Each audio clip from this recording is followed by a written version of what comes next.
निबोधत।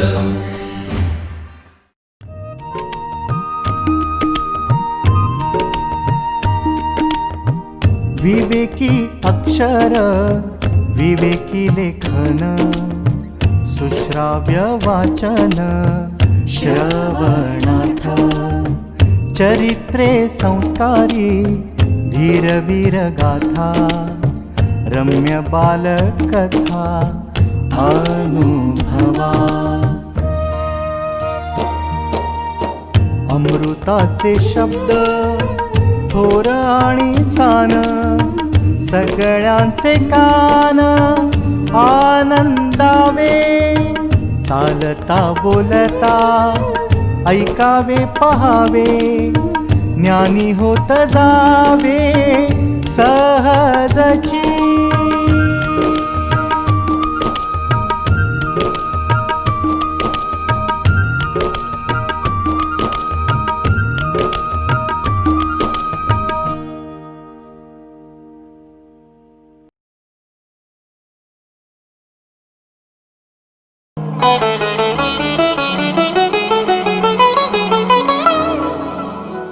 नमस्कार. विवेकानंदांच्या स्मृतीला नमन.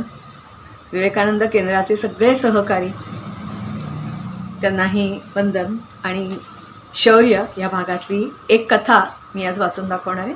थोडी संक्षिप्त करावी लागली, मुळातून वाचाल तर अधिक मजा येईल.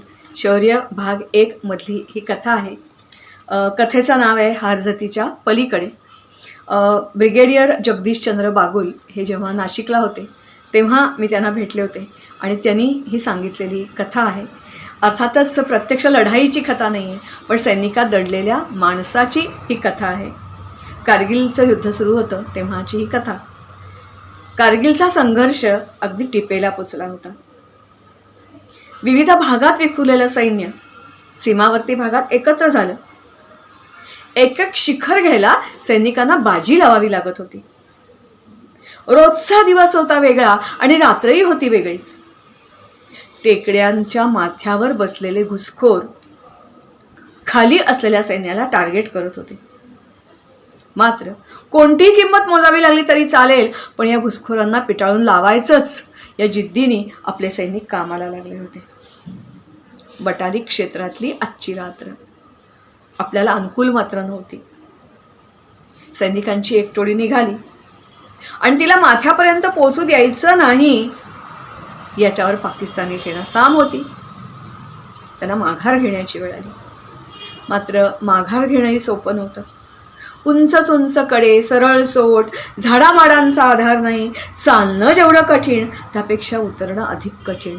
शत्रू सावध झालेला, त्यांनी फायरिंग सुरू केलेलं. सतत धडाडणाऱ्या तोफा आणि अंगावर भिरकावले गेलेले बॉम्ब, पायाखालती सुरुंग पेरलेले असंख्य अडथळे, या साऱ्यापासून स्वतःला वाचवत तळापर्यंत पोचण्याची कोशिश. आज माघार घ्यावी लागली तो उद्या पुनश्च हरिओम असं म्हणत हल्ला करण्याचा इरादा पक्का. या सर्वांपेक्षाही कठीण गोष्ट म्हणजे आपल्याबरोबर असलेले सहकारी की जे तळापर्यंत पोचू शकले नाही आहेत.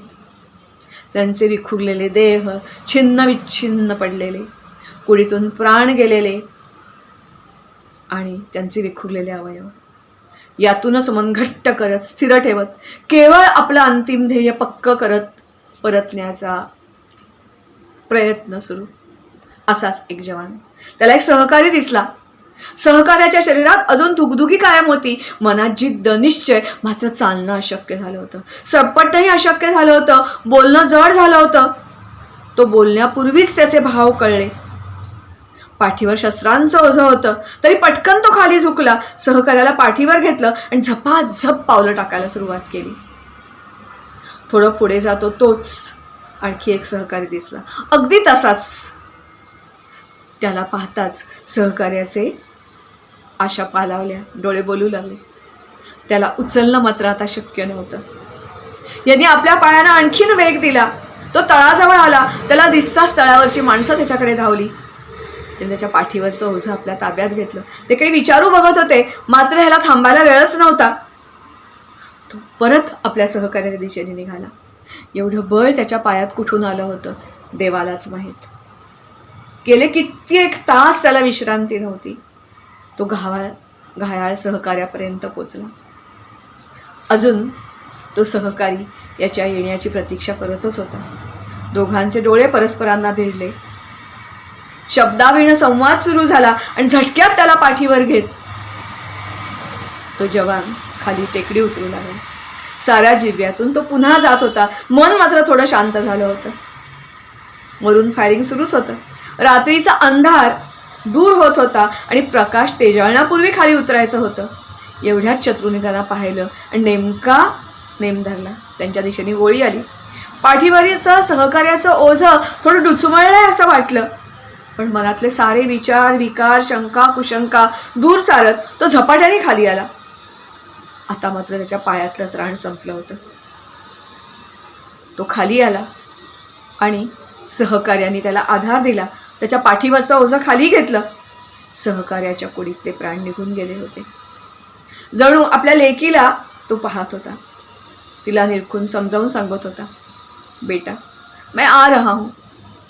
त्या सहकार्याची पत्नी आधीच्याच वर्षी कॅन्सरने गेली होती.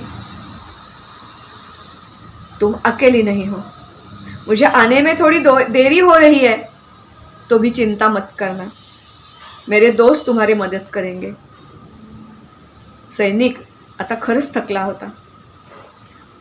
त्याला केवळ तो सैनिक नव्हे तर त्यातला प्रेमळ पिता दिसू लागला. बेटीचं काल्पनिक चित्र डोळ्यासमोर उभं राहिलं आणि कल्पना करता करता त्यांनी पटकन 2 पत्र लिहायला घेतली. एक आपल्या घरी आणि एक त्या मृत सैनिकाच्या घरी. चिंता मत करना, मैं इधर एकदम मस्त हूँ, जंग शुरू है, पण कोई चिंता की बात नहीं, दुश्मन का समाचार लेके मैं जल्दी लौटूंगा. त्याला माहिती नव्हतं ती चिठ्ठी आधी पोचेल की तो सहकारी त्याच्या घरी आधी पोचेल. त्याच्या घरी घेऊन त्याला कोण जाईल, त्या बेटीची समजूत कोण काढेल आणि त्याची बेटी हे सारं कसं स्वीकारेल, धीरोदत्तपणे की तिला सांगायला हवं. तुम्हारे पिताजी आखिरी दम तक तुम्हें ही याद करते थे. उन्होंने तुम्हें लाख लाख आशीर्वाद भेजे हैं. हिम्मत से काम लेना, तू शूरवीर की बेटी है, भूलना नहीं. बड़ी होना, अपने बाप से भी बड़ी होना, फौज में दाखिल होना, प्यारे वतन के लिए देने लायक सबसे बड़ी चीज़ होती है प्राण. हर एक के पास उसके प्राण. प्राण देने का मौका नसीब वालों को ही मिलता है, भूलना नहीं, तुम्हारे प्यारे अंकल. असं म्हणत त्यांनी पत्र बंद केलं आणि सहकार्यांकडे सुपूर्द केलं. आता मात्र त्याला थकवा जाणू लागला. प्रत्येक गात्र आणि गात्र त्याला आता सांगत होतं की तुला विश्रांतीची गरज आहे. त्यांनी समोर आणलेले गरम गरम पेय, चहा, कॉफी त्यांनी प्यायलं. त्याचे डोळे पेंगाळू लागले. पाय थकल्याची जाणीव झाली आणि शांतपणे तो झोपी गेला, पाझरणारे डोळे सावरत सावरत. शौर्यकथा भाग 1, 2 आणि 3 ही मराठी प्रकाशन विभागाची वाचकप्रिय ठरलेली पुस्तकं. तिघांचीही आता 2री आवृत्ती प्रकाशनाच्या वाटेवर आहे.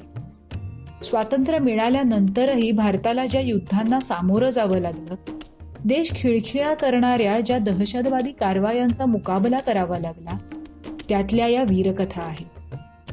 नव्या पिढीनं त्या वाचाव्या, त्यापासून प्रेरणा घ्यावी आणि सैन्यात भरती व्हावं या उद्देशानं अनुराधाताईंनी मांडलेला हा राष्ट्र जागर आहे.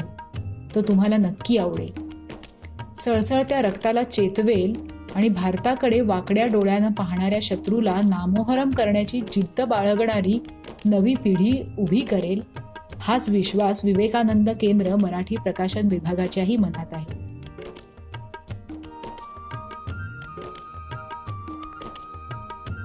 विवेकानंद केंद्र मराठी प्रकाशन विभाग म्हणजेच MPRV गेली 35 वर्षे संस्कारक्षम आणि राष्ट्र जागरणपर पुस्तकांच्या प्रकाशन व्यवसायात. 135हून अधिक पुस्तके, 10 लाखांहून अधिक प्रतींची एकूण विक्री, कार्यकर्त्यांना उपयोगी पडेल अशा माहितीची विवेकशलाका आणि केंद्राच्या देशभरातील कार्याचा परिचय करून देणारी कार्यदर्शिका. संपर्क अश्विनी हाईट्स, 1ला मजला, ग्राहक पेठेजवळ, टिळक रोड, पुणे 30.